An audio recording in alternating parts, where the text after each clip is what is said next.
The Garden Party by Katherine Mansfield.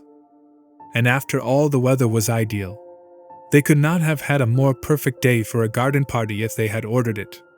Windless, warm, the sky without a cloud.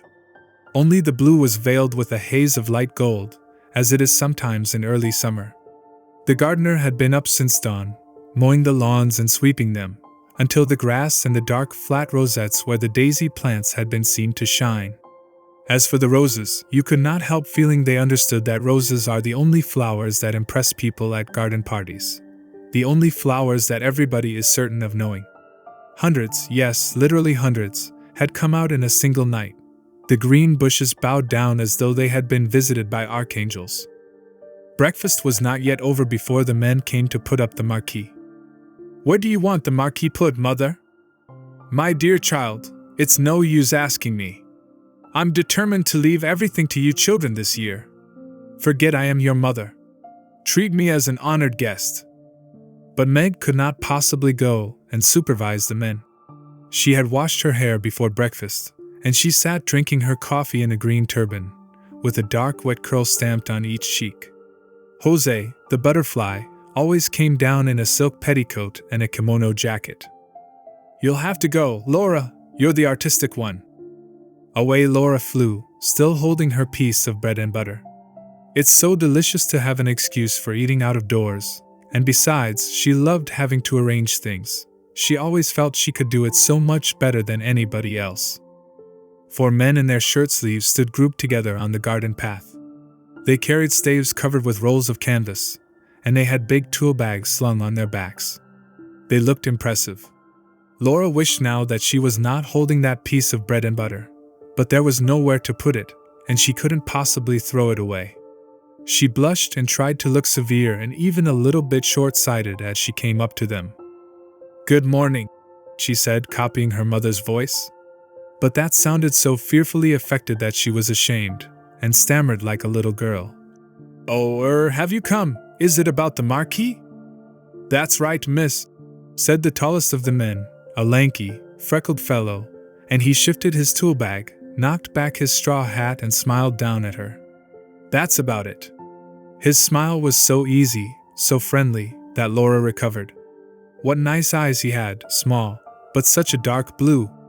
And now she looked at the others, they were smiling too. "Cheer up, we won't bite," their smiles seemed to say. How very nice workmen were. And what a beautiful morning. She mustn't mention the morning, she must be businesslike. The marquee. "Well, what about the lily lawn? Would that do?" And she pointed to the lily lawn with the hand that didn't hold the bread and butter. They turned, they stared in the direction. A little fat chap thrust out his underlip, and the tall fellow frowned. "I don't fancy it," said he. "Not conspicuous enough.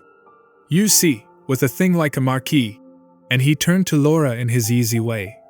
"You want to put it somewhere where it'll give you a bang slap in the eye, if you follow me."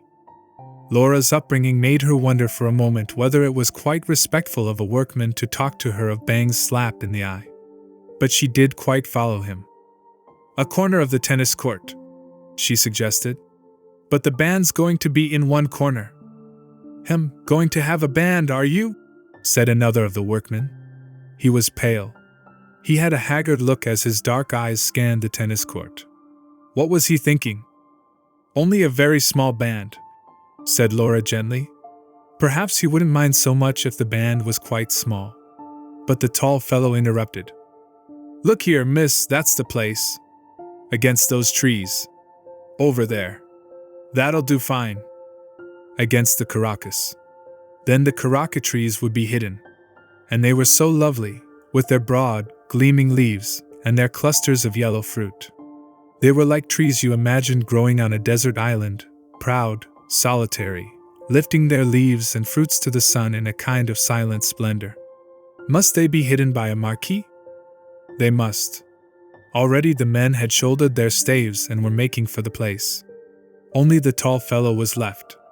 He bent down, pinched a sprig of lavender, put his thumb and forefinger to his nose and snuffed up the smell.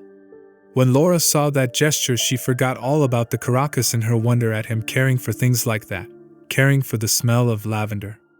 How many men that she knew would have done such a thing? Oh, how extraordinarily nice workmen were, she thought. Why couldn't she have workmen for her friends rather than the silly boys she danced with and who came to Sunday night supper? She would get on much better with men like these. It's all the fault, she decided, as the tall fellow drew something on the back of an envelope, something that was to be looped up or left to hang, of these absurd class distinctions. Well, for her part, she didn't feel them. Not a bit, not an atom. And now there came the chock-chock of wooden hammers. Someone whistled, someone sang out, "Are you right there, matey? Matey!" The friendliness of it, the just to prove how happy she was, just to show the tall fellow how at home she felt, and how she despised stupid conventions. Laura took a big bite of her bread and butter as she stared at the little drawing. She felt just like a work girl. "Laura, Laura, where are you? Telephone, Laura!" a voice cried from the house. "Coming!" Away she skimmed, over the lawn, up the path, up the steps, across the veranda, and into the porch. In the hall her father and Laurie were brushing their hats ready to go to the office. "I say, Laura," said Laurie very fast, "you might just give a squiz at my coat before this afternoon. See if it wants pressing." "I will," said she. Suddenly she couldn't stop herself. She ran at Laurie and gave him a small, quick squeeze. "Oh, I do love parties, don't you?" gasped Laura. "Rather," said Laurie's warm, boyish voice, and he squeezed his sister too, and gave her a gentle push. "Dash off to the telephone, old girl." The telephone. "Yes, yes, oh yes. Kitty? Good morning, dear. Come to lunch? Do, dear. Delighted, of course. It will only be a very scratch meal, just a sandwich crust and broken meringue shells and what's left over. Yes, isn't it a perfect morning? You're white? Oh, I certainly should. One moment, hold the line. Mother's calling." And Laura sat back. "What, Mother? Can't hear." Mrs. Sheridan's voice floated down the stairs. "Tell her to wear that sweet hat she had on last Sunday. Mother says you're to wear that sweet hat you had on last Sunday. Good. 1 o'clock. Bye." Laura put back the receiver, flung her arms over her head, took a deep breath, stretched and let them fall. "Huh," she sighed, and the moment after the sigh she sat up quickly. She was still, listening. All the doors in the house seemed to be open. The house was alive with soft, quick steps and running voices. The green baize door that led to the kitchen region swung open and shut with a muffled thud. And now there came a long, chuckling absurd sound. It was the heavy piano being moved on its stiff casters. But the air! If you stopped to notice, was the air always like this? Little faint winds were playing chase in at the tops of the windows, out at the doors. And there were 2 tiny spots of sun, one on the inkpot, one on a silver photograph frame, playing too. Darling little spots. Especially the one on the inkpot lid. It was quite warm. A warm little silver star. She could have kissed it. The front door bell pealed, and there sounded the rustle of Sadie's print skirt on the stairs. A man's voice murmured. Sadie answered careless. "I'm sure I don't know. Wait. I'll ask Mrs. Sheridan." "What is it, Sadie?" Laura came into the hall. "It's the florist, Miss Laura." It was, indeed. There, just inside the door, stood a wide, shallow tray full of pots of pink lilies. No other kind. Nothing but lilies, canna lilies, big pink flowers, wide open, radiant, almost frighteningly alive on bright crimson stems. "Oh, Sadie," said Laura, and the sound was like a little moan. She crouched down as if to warm herself at that blaze of lilies. She felt they were in her fingers, on her lips, growing in her breast. "It's some mistake," she said faintly. "Nobody ever ordered so many. Sadie, go and find Mother."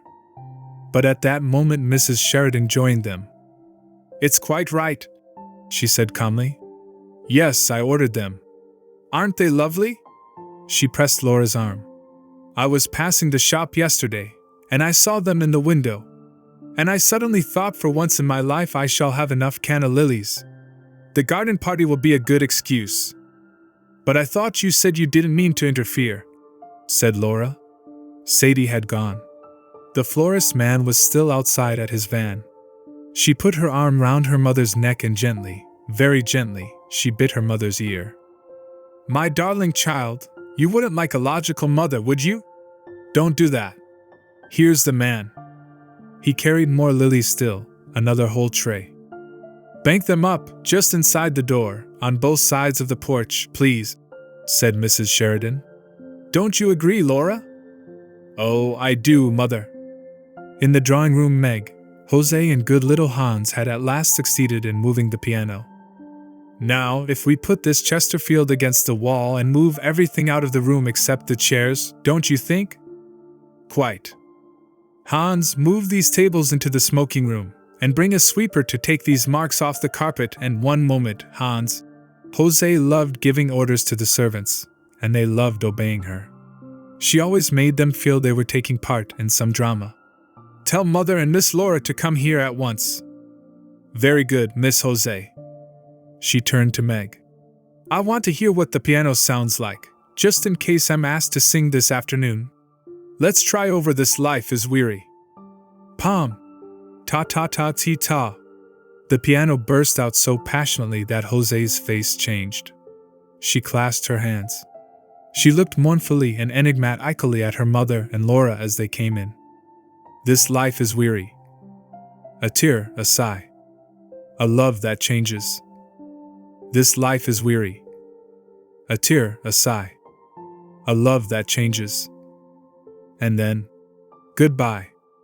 But at the word, goodbye, and although the piano sounded more desperate than ever, her face broke into a brilliant, dreadfully unsympathetic smile.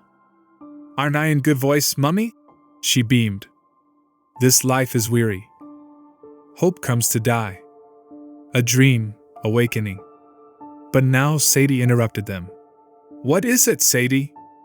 If you please, Cook says, have you got the flags for the sandwiches? The flags for the sandwiches, Sadie? Echoed Mrs. Sheridan dreamily. And the children knew by her face that she hadn't got them. Let me see. And she said to Sadie firmly, Tell Cook I'll let her have them in 10 minutes. Sadie went. Now, Laura, said her mother quickly, come with me into the smoking room. I've got the names somewhere on the back of an envelope. You'll have to write them out for me. Meg, go upstairs this minute and take that wet thing off your head. Jose, run and finish dressing this instant. Do you hear me, children, or shall I have to tell your father when he comes home tonight? And Jose, pacify Cook if you do go into the kitchen, will you? I'm terrified of her this morning. The envelope was found at last behind the dining room clock, though how it had got there Mrs. Sheridan could not imagine. One of you children must have stolen it out of my bag, because I remember vividly, cream cheese and lemon curd. Have you done that? Yes. Egg and Mrs. Sheridan held the envelope away from her. It looks like mice. It can't be mice, can it? Olive, pet, said Laura, looking over her shoulder. Yes, of course, Olive. What a horrible combination it sounds. Egg and olive. They were finished at last, and Laura took them off to the kitchen. She found Jose there pacifying the cook, who did not look at all terrifying. I have never seen such exquisite sandwiches, said Jose's rapturous voice. How many kinds did you say there were, Cook? 15? 15, Miss Jose. Well, Cook, I congratulate you. Cook swept up crusts with the long sandwich knife and smiled broadly. Godbeers has come, announced Sadie, issuing out of the pantry. She had seen the man pass the window. That meant the cream puffs had come. Godbeers were famous for their cream puffs. Nobody ever thought of making them at home. Bring them in and put them on the table, my girl, ordered Cook. Sadie brought them in and went back to the door.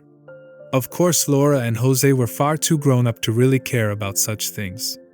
All the same, they couldn't help agreeing that the puffs looked very attractive. Very. Cook began arranging them, shaking off the extra icing sugar. Don't they carry one back to all one's parties? Said Laura. I suppose they do, said practical Jose, who never liked to be carried back. They look beautifully light and feathery, I must say. Have one each, my dears, said Cook in her comfortable voice. Your ma won't know. Oh, impossible. Fancy cream puffs so soon after breakfast. The very idea made one shudder. All the same, 2 minutes later Jose and Laura were licking their fingers with that absorbed inward look that only comes from whipped cream. Let's go into the garden, out by the back way, suggested Laura. I want to see how the men are getting on with the Marquis. They're such awfully nice men. But the back door was blocked by Cook, Sadie, Godbeer's man and Hans. Something had happened. Tuck, tuck, tuck, clucked Cook like an agitated hen. Sadie had her hand clapped to her cheek as though she had toothache. Hans's face was screwed up in the effort to understand. Only Godbeer's man seemed to be enjoying himself. It was his story. What's the matter? What's happened? There's been a horrible accident, said Cook. A man killed. A man killed? Where? How? When? But Godbeer's man wasn't going to have his story snatched from under his nose. Know those little cottages just below here, miss? Know them? Of course, she knew them. Well, there's a young chap living there, name of Scott, a carter. His horse shied at a traction engine, corner of Hawk Street this morning, and he was thrown out on the back of his head. Killed. Dead? Laura stared at Godbeer's man. Dead when they picked him up, said Godbeer's man with relish. They were taking the body home as I come up here. And he said to the cook, He's left a wife and 5 little ones. Jose, come here. Laura caught hold of her sister's sleeve and dragged her through the kitchen to the other side of the green baize door. There she paused and leaned against it. Jose, she said, horrified. However, are we going to stop everything? Stop everything, Laura, cried Jose in astonishment. What do you mean? Stop the garden party, of course. Why did Jose pretend? But Jose was still more amazed. Stop the garden party? My dear Laura, don't be so absurd. Of course we can't do anything of the kind. Nobody expects us to. Don't be so extravagant. But we can't possibly have a garden party with a man dead just outside the front gate. That really was extravagant, for the little cottages were in a lane to themselves at the very bottom of a steep rise that led up to the house. A broad road ran between. True, they were far too near. They were the greatest possible eyesore, and they had no right to be in that neighborhood at all. They were little mean dwellings painted a chocolate brown. In the garden patches there was nothing but cabbage stalks, sick hens and tomato cans. The very smoke coming out of their chimneys was poverty-stricken. Little rags and shreds of smoke, so unlike the great silvery plumes that uncurled from the Sheridans' chimneys. Washerwomen lived in the lane and sweeps and a cobbler, and a man whose house front was studded all over with minute bird cages. Children swarmed. When the Sheridans were little they were forbidden to set foot there because of the revolting language and of what they might catch. But since they were grown up, Laura and Laurie on their prowls sometimes walked through. It was disgusting and sordid. They came out with a shudder. But still one must go everywhere. One must see everything. So through they went. And just think of what the band would sound like to that poor woman, said Laura. Oh, Laura! Jose began to be seriously annoyed. If you're going to stop a band playing every time someone has an accident, you'll lead a very strenuous life. I'm every bit as sorry about it as you.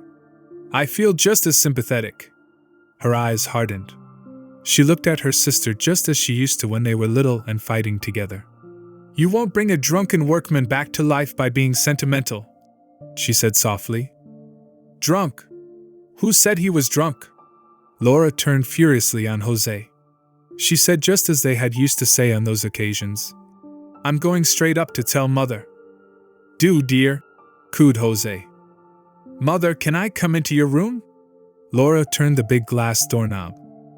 Of course, child. Why, what's the matter? What's given you such a color? and Mrs. Sheridan turned round from her dressing table. She was trying on a new hat.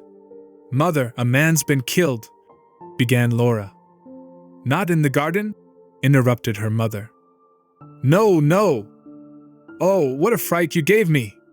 Mrs. Sheridan sighed with relief, and took off the big hat and held it on her knees. "But listen, Mother," said Laura. Breathless, half choking, she told the dreadful story. "Of course, we can't have our party, can we?" she pleaded. "The band and everybody arriving. They'd hear us, Mother. They're nearly neighbors." To Laura's astonishment, her mother behaved just like Jose. It was harder to bear because she seemed amused. She refused to take Laura seriously. "But dear child, use your common sense. It's only by accident we've heard of it. If someone had died there normally, and I can't understand how they keep alive in those poky little holes, we should still be having our party, shouldn't we?" Laura had to say yes to that, but she felt it was all wrong. She sat down on her mother's sofa and pinched the cushion frill. "Mother, isn't it terribly heartless of us?" she asked. "Darling!" Mrs. Sheridan got up and came over to her, carrying the hat. Before Laura could stop her, she had popped it on. "My child," said her mother, "the hat is yours. It's made for you. It's much too young for me. I have never seen you look such a picture. Look at yourself." And she held up her hand mirror. "But, Mother," Laura began again. She couldn't look at herself. She turned aside. This time Mrs. Sheridan lost patience just as Jose had done. "You are being very absurd, Laura," she said coldly. "People like that don't expect sacrifices from us. And it's not very sympathetic to spoil everybody's enjoyment as you're doing now." "I don't understand," said Laura, and she walked quickly out of the room into her own bedroom. There, quite by chance, the first thing she saw was this charming girl in the mirror, in her black hat trimmed with gold daisies, and a long black velvet ribbon. Never had she imagined she could look like that. "Is Mother right?" she thought. And now she hoped her mother was right. Am I being extravagant? Perhaps it was extravagant.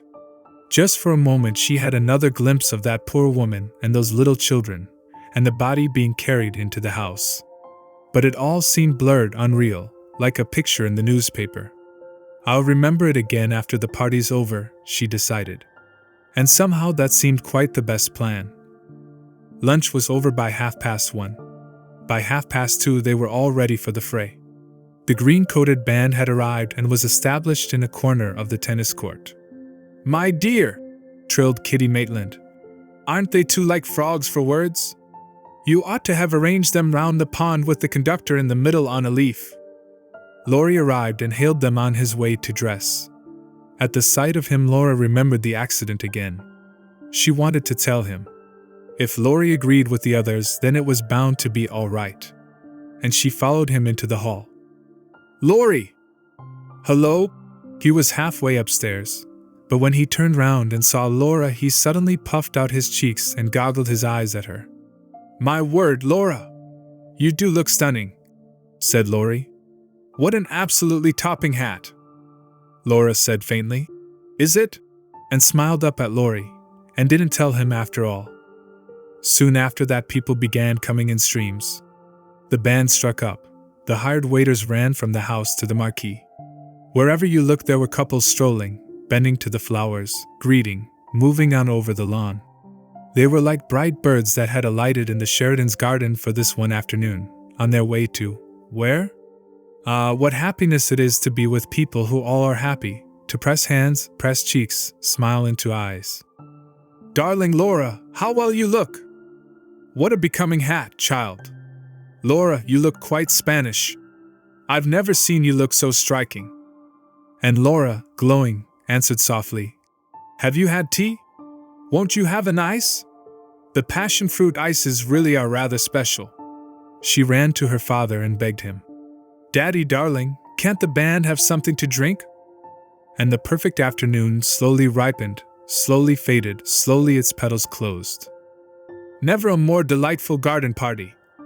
The greatest success. Quite the most. Laura helped her mother with the goodbyes.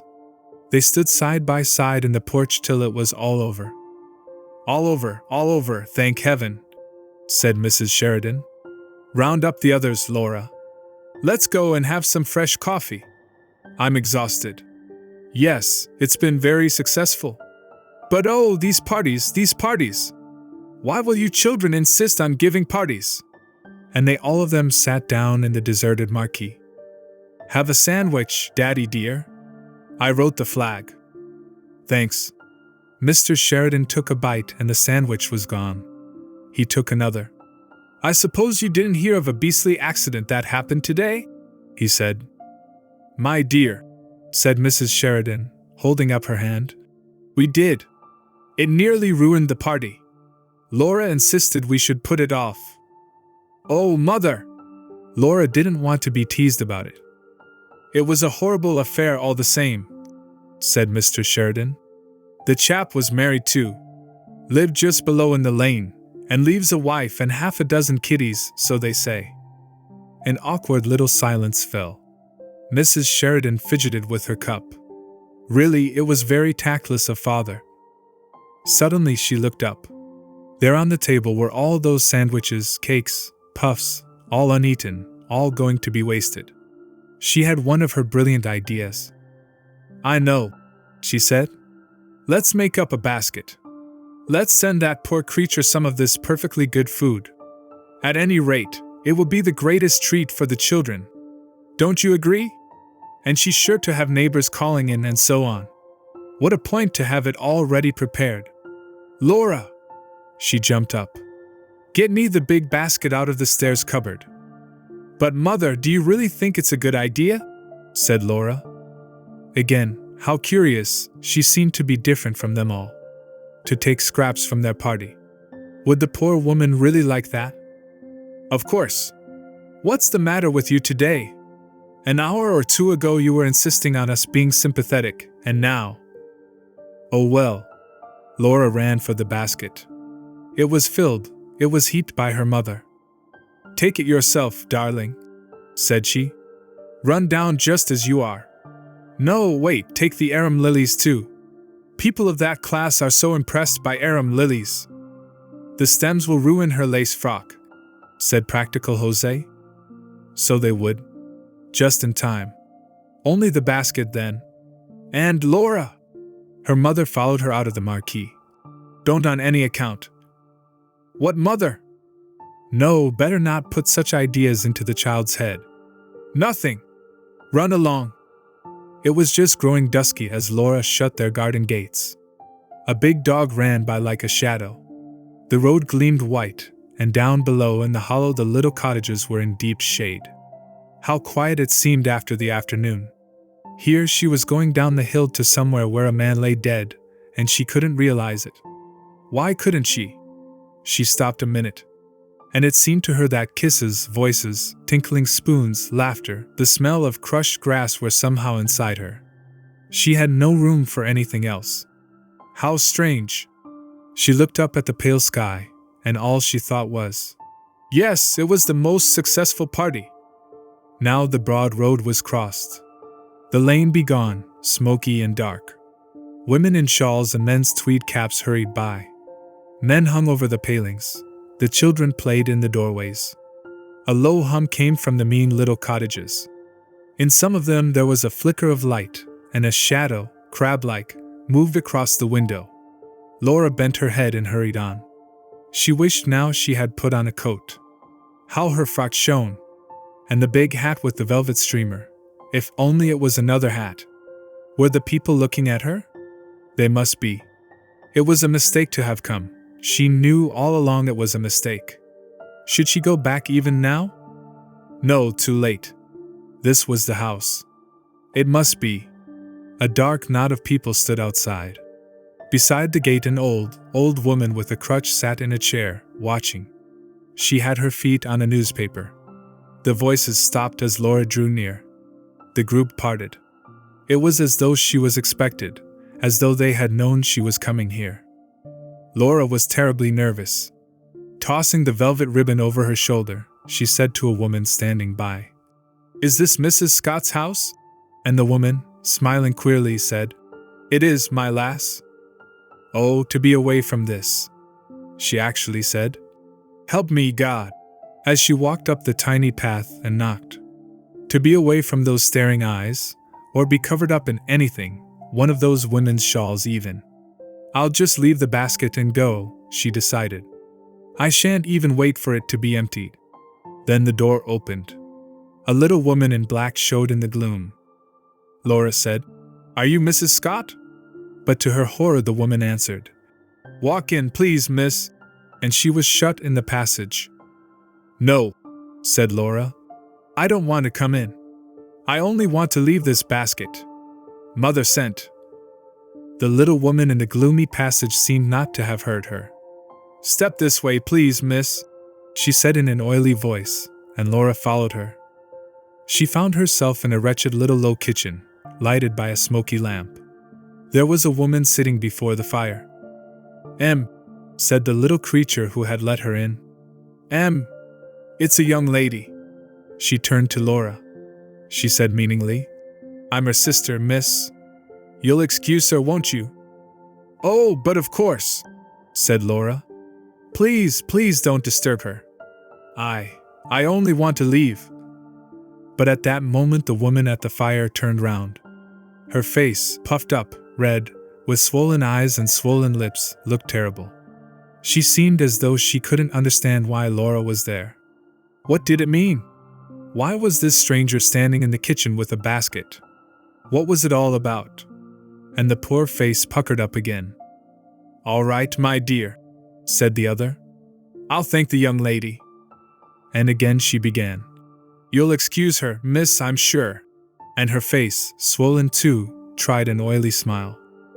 Laura only wanted to get out, to get away. She was back in the passage. The door opened.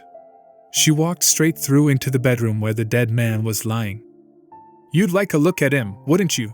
said M's sister, and she brushed past Laura over to the bed. "Don't be afraid, my lass." And now her voice sounded fond and sly, and fondly she drew down the sheet. "It looks a picture. There's nothing to show. Come along, my dear." Laura came. There lay a young man, fast asleep, sleeping so soundly, so deeply, that he was far, far away from them both. Oh, so remote, so peaceful. He was dreaming. Never wake him up again. His head was sunk in the pillow, his eyes were closed. They were blind under the closed eyelids. He was given up to his dream. What did garden parties and baskets and lace frocks matter to him? He was far from all those things. He was wonderful, beautiful. While they were laughing and while the band was playing, this marvel had come to the lane. "Happy, happy. All is well," said that sleeping face. "This is just as it should be. I am content."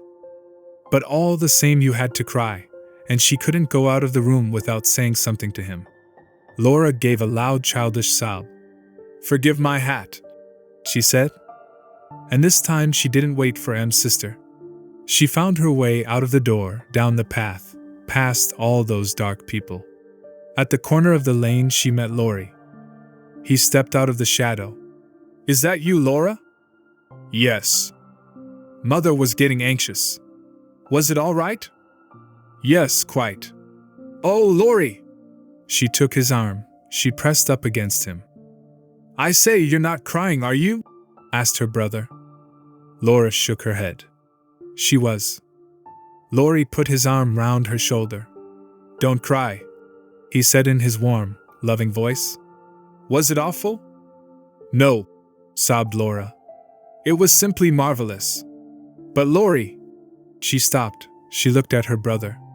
"Isn't life..." she stammered. "Isn't life..." But what life was she couldn't explain. No matter. He quite understood. "Isn't it, darling?" said Laurie.